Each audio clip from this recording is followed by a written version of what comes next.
கிறிஸ்துவுக்குள் அன்பான தேவனுடைய பிள்ளைகளே, கர்த்தராகிய இயேசுவின் நாமத்தில் உங்களை அன்போடு நான் வாழ்த்தி வரவேற்கிறேன். அருமையாக இந்த நாளை தேவன் நமக்கு கொடுத்திருக்கிறார். இது அவர் கொடுத்த ஈவு, அவருடைய இரக்கம், அவருடைய தயவு. எனவே ஒவ்வொரு நாளும் தேவனுடைய இரக்கத்தினாலும் கிருபையினாலும் தான் நானும் நீங்களும் உயிர் வாழ்ந்து வருகிறோம். எனவே ஆண்டவருக்கு நம்ம நன்றி சொல்ல மறக்கக்கூடாது. எல்லா சூழ்நிலையிலும் ஆண்டவருக்கு நன்றி சொல்லி அவரை ஸ்தோத்தரிக்க வேண்டும். நீங்கள் முதலாகத்தான் இந்த நிகழ்ச்சியை பார்க்கிறீர்கள் என்று சொன்னால் நம்முடைய சேனலை சப்ஸ்கிரைப் செய்து தொடர்ந்து நீங்கள் எங்களோடு கூட இணைந்திருக்க உங்களை அன்போடு கேட்கிறேன். திங்கள் முதல் வெள்ளி வரையிலும் ஒவ்வொரு நாளும் காலையிலே அதிகாலையிலே 4:30 மணிக்கு இந்த நன்மையும் கிருபையும் நாள்தோறும் என்கிற செய்தி உங்களுக்காகவே நாங்கள் இந்த சேனலில் வெளியிடுகிறோம். இதை நீங்கள் பார்த்து ஆசீர்வதிக்கப்படுங்கள். கர்த்தர் உங்களை ஆசீர்வதிக்கட்டும். இப்பொழுது ஒரு பாடலை பாடி ஆண்டவரை நாம் எல்லாரும் துதிக்க போகிறோம்.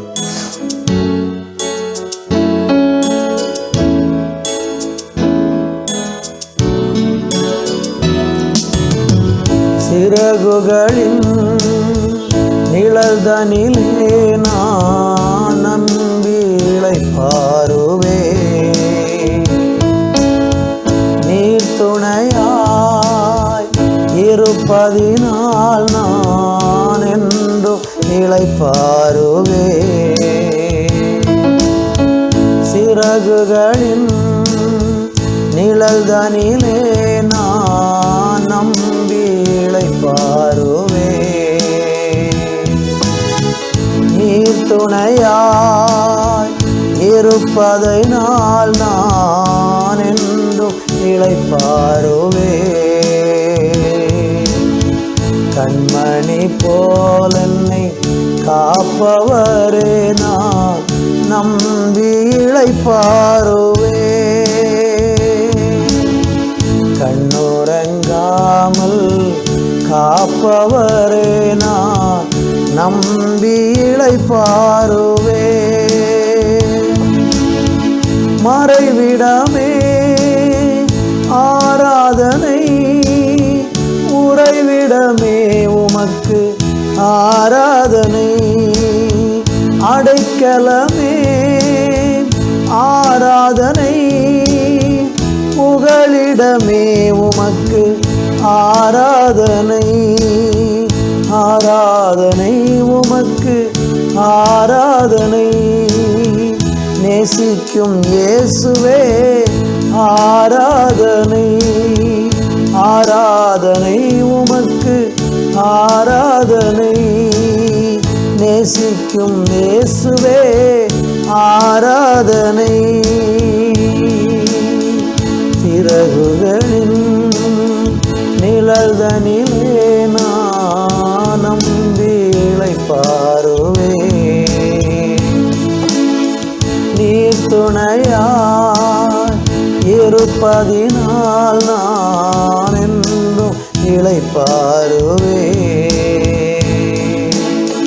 கண்மணி போல் என்னை காப்பவரே நான் நம்பி இளைப்பாறுவே.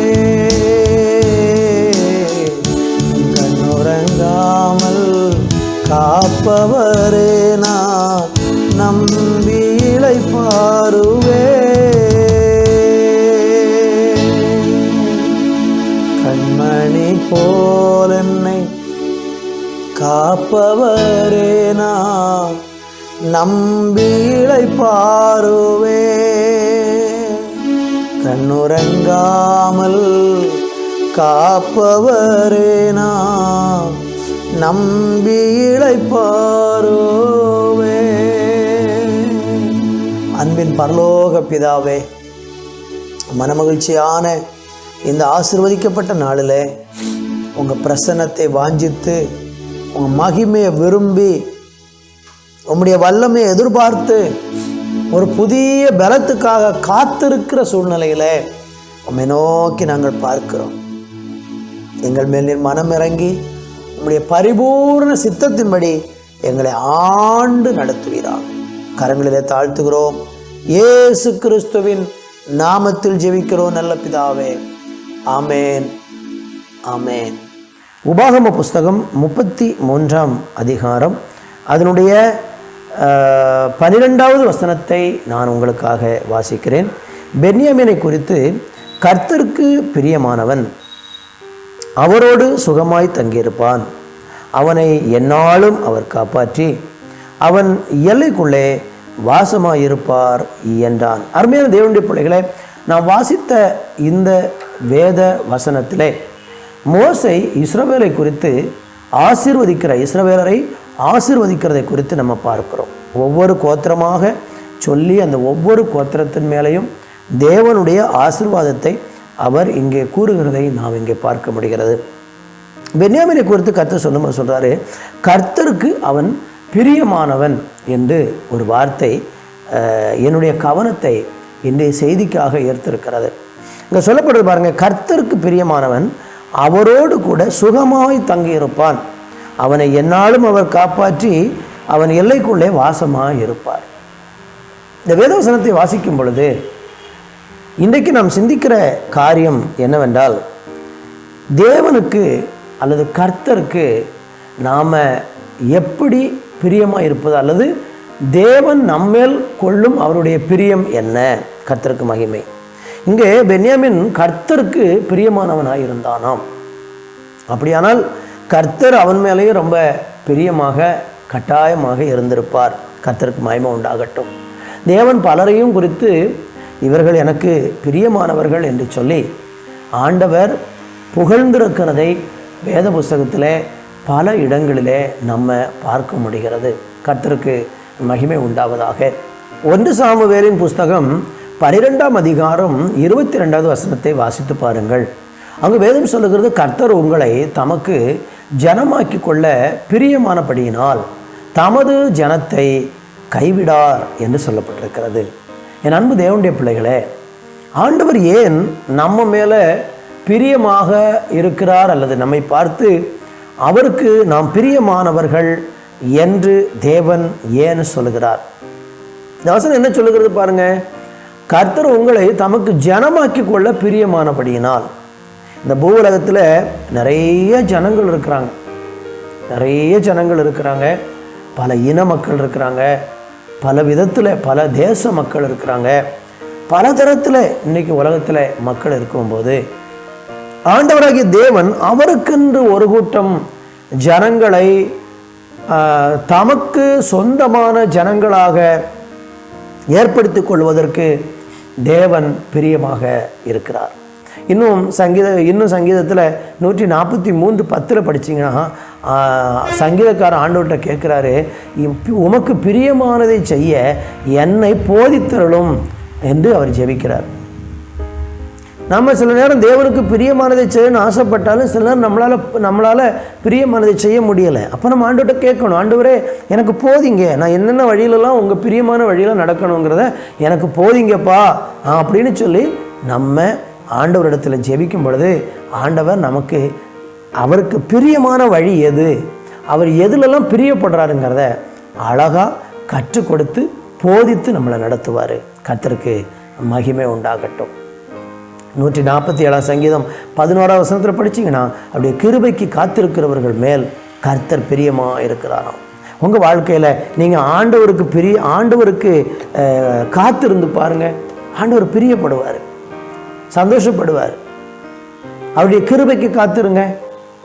உங்கள் வாழ்க்கையில் எந்த சூழ்நிலை வந்தாலும் எனக்கு தேவன் இருக்கிறார், என்னோடு கூட இருக்கிறார், என்னை நடத்துவார், என்னை வெட்கப்படுத்த மாட்டார், நான் அவரை நம்பி இருக்கிறேன், அவரை சார்ந்து இருக்கிறேன்னு சொல்லி நீங்கள் முற்றிலும் தேவனை சார்ந்து வாழ்ந்து பாருங்கள்.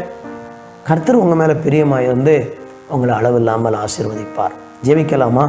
நம்ம எல்லாரும் சேர்ந்து தலைகளை தாழ்த்தி, ஆண்டவரே உமக்கு பிரியமான ஒரு மனுஷனாக, ஆண்டவரே உமக்கு பிரியமான ஒரு பிள்ளையாக, ஒரு பிரியமான ஜனமாக இருக்க என்னை ஒப்பு கொடுக்கிறேன். நான் உங்களை மட்டும் பிரியப்படுத்தி இந்த உலகத்தில் வாழணும், மனுஷனுக்கு பிரியமாய் வாழ ஆசைப்படாமல் தேவனை பிரியப்படுத்துகிற மனுஷனாக என்னை நீர் உயர்த்துவீராக என்று சொல்லி நான் ஜெபிக்கிறேன் என்று ஒப்பு கொடுப்போமா?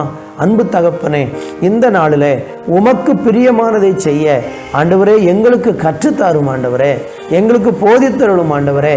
நாங்கள் உங்களுக்கு பிரியமான பிள்ளைகளாக வாழ்ந்து சாட்சியாக இருக்க நீர் எங்களை ஆசீர்வதியும். இந்த செய்தியை கேட்கிற ஒவ்வொரு பிள்ளைகளையும் ஆசீர்வதியும், தனிப்பட்ட வாழ்க்கை ஆசீர்வதியும், குடும்ப வாழ்க்கை ஆசீர்வதியும். உங்களுக்கு பிரியமாய் வாழ முடியலைங்கிற ஏக்கமும் வேதனையும் இருக்கிற அநேகர் இதை பார்த்து கொண்டிருக்கிறாங்க. அவங்க குடும்பத்தில் தேவனுடைய அற்புதம் நடக்கட்டும். வியாதி, பலவீனம், சோர்வு, கடன் பிரச்சனைகள், இன்னும் பலவிதமான சத்துருவனுடைய போராட்டங்கள், இதிலெல்லாம் சிக்கி தவித்து வேதனை அனுபவித்துக் கொண்டிருக்கிற பிள்ளைகள் ஆண்டவராய் இயேசுவின் நாமத்தினாலே ஆசீர்வதிக்கப்பட, தொடப்பட, விடுவிக்கப்பட, சுகமடைய இயேசுவின் நாமத்தில் நான் ஜெபிக்கிறேன். போராட்டங்கள் எல்லாம் மாறி போகட்டும், குடும்பங்கள் கட்டப்படட்டும், பிரிந்திருக்கிற குடும்பங்களை தேவன் ஒன்று சேர்ப்பீராக. குழந்தை பாக்கியத்துக்காக ஏங்கிக் கொண்டிருக்கிற பிள்ளைகளுக்கு கர்ப்ப பிறப்பை கர்த்தர் ஆசீர்வதிக்கும்படியாக ஜெபிக்கிறேன். மருத்துவமனையில் வியாதி படுக்கையில் வேதனைப்பட்டு கொண்டு கிடக்கிற பிள்ளைகளுக்காக ஏங்கி இருக்கிற பிள்ளைகளை அவங்க ஜெபத்தை கேட்டு மரண படுக்கையை கர்த்தர் நீக்கி போடுவீராக என்று ஜெபிக்கிறோம். தொடர்ந்து கூட இரும். இயேசுவின் நாமத்தில் பிதாவே, ஆமேன், ஆமேன்.